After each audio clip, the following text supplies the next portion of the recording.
আসসালামু আলাইকুম। আশা করি ভালো আছেন এবং সুস্থ আছেন। তো আমি চলে আসলাম নারায়ণগঞ্জ জেলার রূপগঞ্জ উপজেলার হাটাবো গ্রামে কিভাবে কৃষকেরা ধান লাগাচ্ছেন। তো সেই সম্পর্কে আমি একটা আপনাদেরকে ধারণা দেব এবং কি ধান লাগাচ্ছেন এবং কী বা তার আয় ব্যয় এবং কি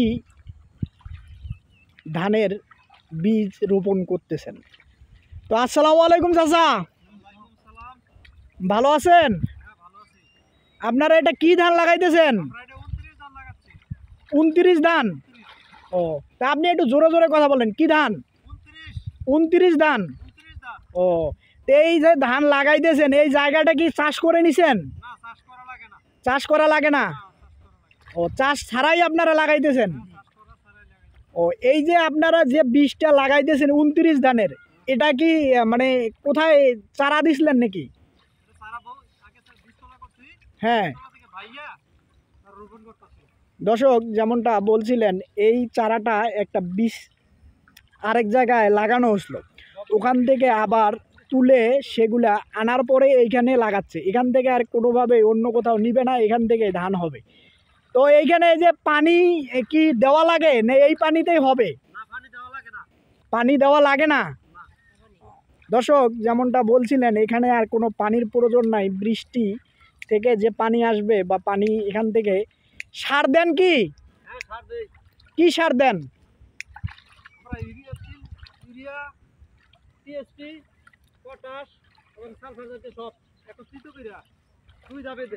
কয়বার দেন সার?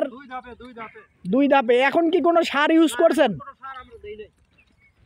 দর্শক যেমনটা বলছিলেন, এখন কোনো সার তারা ইউজ করে নাই, মানে দেয় নাই জমিতে। তো এই সার দিবেন কখন? প্রথম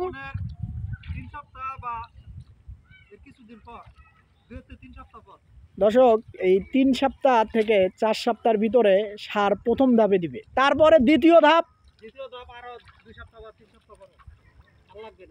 দর্শক দ্বিতীয় ধাপ দিবে, তার প্রথম ধাপ দেওয়ার 2-3 সপ্তাহ পরে আবার দ্বিতীয় ধাপ দিবে। তারপরে ইনশাল্লাহ ফলন ঘরে আসবে। আল্লাহ যদি সঠিক মতো এটাকে পরিপূর্ণভাবে ফলন আসার মতো সুযোগ করে দেয়, তাহলে কৃষক ভাইরা হয়তো ক্ষেত থেকে ঘরে নিতে পারবে।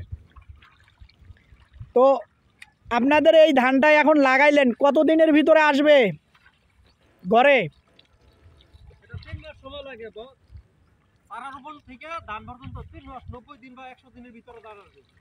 দর্শক 100 দিনের ভিতরে এই ধানটা পরিপূর্ণভাবে আসে।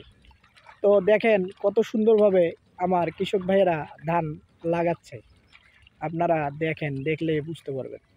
তো আপনাদের এই জমিটা কার? আপনাদের কার?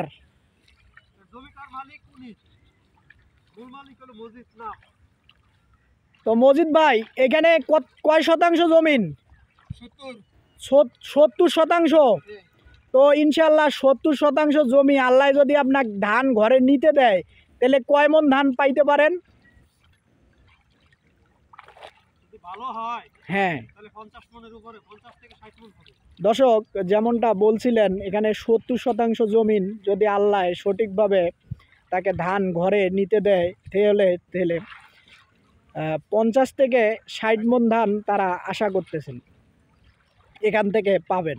তো আপনারা এই ভিডিওটা দেখার পরে অবশ্যই দোয়া করবেন যেন তিনি অবশ্যই 60 থেকে 70 মন ধান ঘরে নিতে পারে।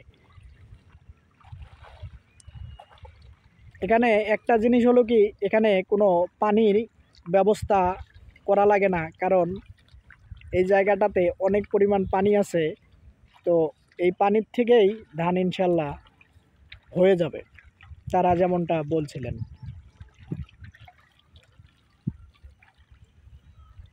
ভালো থাকবেন এবং সুস্থ থাকবেন এবং আমার নিয়মিত ভিডিও দেখার জন্য আমার চ্যানেলটাকে অবশ্যই সাবস্ক্রাইব করবেন।